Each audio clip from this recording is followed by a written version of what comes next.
ఈ రోజు ఒక మంచి నిర్ణయం ఏదైతే Arcelor Mittal Nippon steel India limited దాదాపు 1,35,000 కోట్లు 2 ఫేజెస్ లో స్టీల్ ప్లాంట్ ఏదైతే 17.8 మిలియన్ టన్నుల స్టీల్ ఉత్పత్తికి ఏదైతే ప్రతిపాదన చేసిందో అది వాస్తవ రూపం ధరించడానికి కావలసిన నిర్ణయాలు ఈ రోజు తీసుకోవడం జరిగిందని చెప్పేసి మనం చేస్తాను. ఈ స్టీల్ ప్లాంట్ కోసం మరి ఈ ఆర్సిలరీ మెటల్ సంస్థ వారు ఒక క్యాప్టివ్ పోర్ట్ కావాలని చెప్పేసి కోరటం, డిఎల్ పురం అనకాపల్లి డిస్ట్రిక్ట్ లో డిఎల్ పురం అనే విలేజ్ లో 2.9 కిలోమీటర్ వాటర్ ఫ్రంట్ తో ఒక క్యాప్టివ్ పోర్ట్ వాళ్ళకి ఇవ్వటానికి మంత్రి మండలి ఆమోదించింది. ఆ క్యాప్టివ్ పోర్ట్ ఇవ్వటానికి కేజీపీఎల్ కాకినాడ గేట్వే పోర్ట్ లిమిటెడ్ కి సంబంధించిన కన్సెషన్ అగ్రిమెంట్ లో కొన్ని క్లాజెస్ ని మాడిఫై చేయాల్సి వచ్చింది. 30.11 Indian port act 1908 and amendment of class 30.11 దీన్ని అమెండ్మెంట్ చేయడం మూలంగా, ఎందుకంటే ఆ కన్సెషన్ అగ్రిమెంట్ లో దానికి ఇంత డిస్టెన్స్ లో ఇంకో కొత్త పోర్ట్ కి ఇవ్వకూడదు అనే నిబంధనలు ఉన్నాయి. కాబట్టి ఇది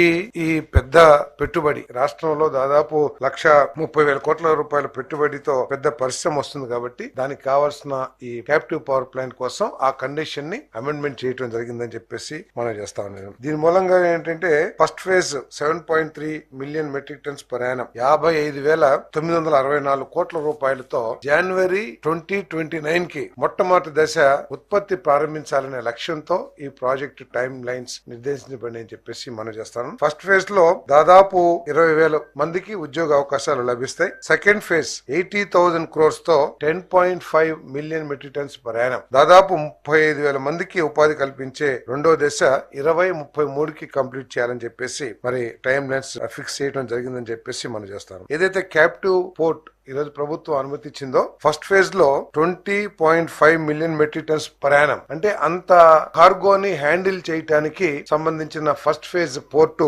5,816 కోట్ల రూపాయలతో నిర్మించబడతా ఉంది. దానివల్ల 1,000 మందికి ఉపాధి అవకాశాలు లభిస్తాయి. ఇది కూడా జనవరి 2029 అంటే ఫ్యాక్టరీ అయిపోయేటప్పటికి ఇది కూడా సిద్ధం అవుతుందని చెప్పేసి మనం చేస్తాం. అదేవిధంగా సెకండ్ ఫేజ్ ఏదైతే 10.5 million metric tons per annum రెండో దశ ఉందో అది అయిపోయేసరికి ఇంకొక సెకండ్ ఫేజ్ క్యాప్టివ్ పోర్ట్ లో సెకండ్ ఫేజ్ 5,382 కోట్ల పెట్టుబడితో 5,000 మందికి ఉపాధి కల్పించే క్యాప్టివ్ పోర్ట్ సెకండ్ ఫేజ్ కూడా పూర్తవుతుందని చెప్పేసి ఈ సందర్భంగా తెలియజేస్తా ఉన్నాను. మరి దీని మీద ముఖ్యమంత్రి గారు ఈ ప్రాజెక్ట్ కి ఎటువంటి అడ్డంకులు లేకోకుండా ఈ ప్రాజెక్టు అనుకున్న నిర్దేశిత సమయంలో పూర్తి కావటానికి అన్ని విధాలా కూడా చర్యలు తీసుకోవాలని చెప్పేసి మరి ఆదేశాలు ఇవ్వడం కూడా జరిగిందని చెప్పేసి మనం చేస్తాను.